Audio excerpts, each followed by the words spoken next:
দর্শক, একটু ভাবুন, মাটির নিচে কালো তরল পদার্থ, কিন্তু এই তরলের কারণেই ভেঙে পড়েছে সরকার, হয়েছে গোপন অভ্যুত্থান, বদলে গেছে বিশ্বের মানচিত্র।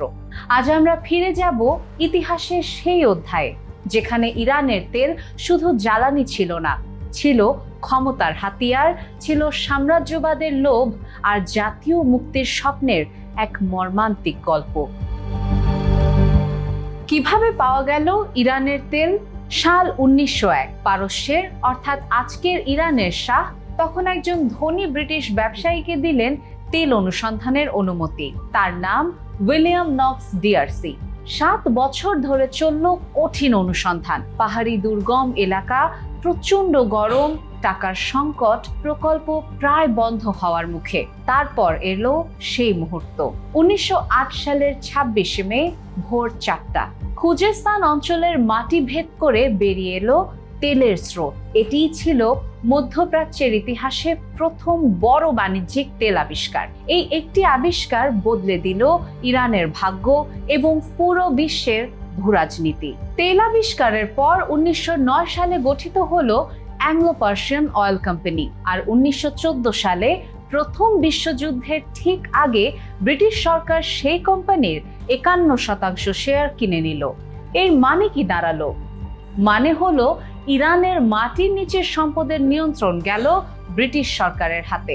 ইরানের মানুষ শুধু দেখতে পাচ্ছে নিজেদের তেল বিদেশিরা তুলে নিয়ে যাচ্ছে, ন্যায্য ভাগ পাচ্ছে না তারা। দানা বাঁধতে শুরু করলো ক্ষোভ। দ্বিতীয় বিশ্বযুদ্ধে ইরান যেভাবে হয়ে উঠল যুদ্ধের ঘুঁটি। 1941 সাল, বিশ্বজুড়ে তখন মহাযুদ্ধের দাবানল। ইরানের ভূগোল আর তেল দুটো মিলিয়ে দেশটিকে করে তুলল অপরিহার্য। ব্রিটেন চায় ইরানের তেল ক্ষেত্র, আর সোভিয়েত ইউনিয়নের প্রয়োজন অস্ত্র পাঠানোর জন্য ইরানের স্থলপথ, যা পরিচিতি পেল পার্সিয়ান করিডোর নামে। কিন্তু সমস্যা হলো ইরানের শাসক রেজা শাহ নিরপেক্ষ থাকতে চাইলেন। ব্রিটিশ ও সোভিয়েত বাহিনী একযোগে ইরানে আক্রমণ করলো। দেশটি দখল হয়ে গেল।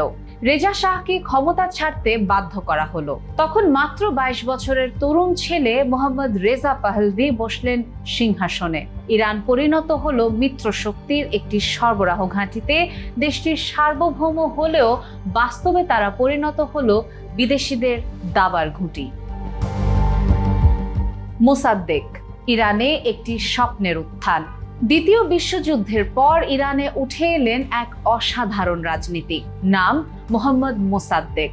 পশ্চিমা মিডিয়া তাকে অদ্ভুত বৃদ্ধ বলে উপহাস করত, কিন্তু বাস্তবে তিনি ছিলেন তীক্ষ্ণ বুদ্ধির একজন দেশপ্রেমিক নেতা। তার বার্তা ছিল একটাই, ইরানের তেল ইরানের। 1951 সালে তিনি প্রধানমন্ত্রী হলেন। সেই বছরই ইরানের পার্লামেন্ট ঐতিহাসিক সিদ্ধান্ত নিল, ব্রিটিশ তেল কোম্পানিকে জাতীয়করণ করা হবে। লক্ষ লক্ষ ইরানির কাছে এটি ছিল জাতীয় মুক্তির মুহূর্ত। কিন্তু ব্রিটেন মেনে নিল না। আন্তর্জাতিক তেল কোম্পানিগুলো মিলে ইরানের তেল বয়কট শুরু করলো। রপ্তানি বন্ধ, অর্থনীতি কোণঠাসা। মোসাদ্দেকের সরকার চাপে পড়ল। তিনি সাহায্য চাইলেন আমেরিকার কাছে, কিন্তু ওয়াশিংটন থেকে এলো ঠান্ডা জবাব। তখন পর্দার আড়ালে চলছে এক ভয়ঙ্কর ষড়যন্ত্র।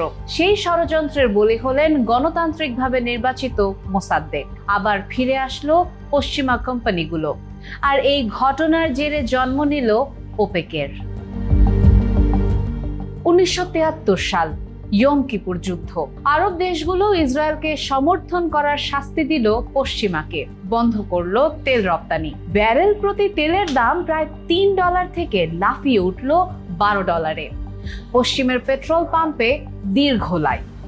বিশ্ব বুঝলো তেল শুধু জ্বালানি নয়, এটি অর্থনৈতিক পরমাণু বোমা। এরপরই জন্ম হলো পেট্রোডলার ব্যবস্থার, যা আজও বৈশ্বিক অর্থনীতির ভিত্তি। দর্শক, ইরানের এই তেল রাজনীতির গল্প আসলে আমাদের সময়েও প্রাসঙ্গিক। একটি গণতান্ত্রিক নেতা নিজের দেশের সম্পদের ওপর নিয়ন্ত্রণ চেয়েছিলেন। বিদেশি শক্তি সেই স্বপ্ন গুঁড়িয়ে দিয়েছিল। সেই ক্ষতের দাগ থেকে জন্ম নিয়েছে দশকের পর দশকের সংঘাত। ইরান সংকট, পারমাণবিক নিষেধাজ্ঞা, মধ্যপ্রাচ্যের অস্থিরতা।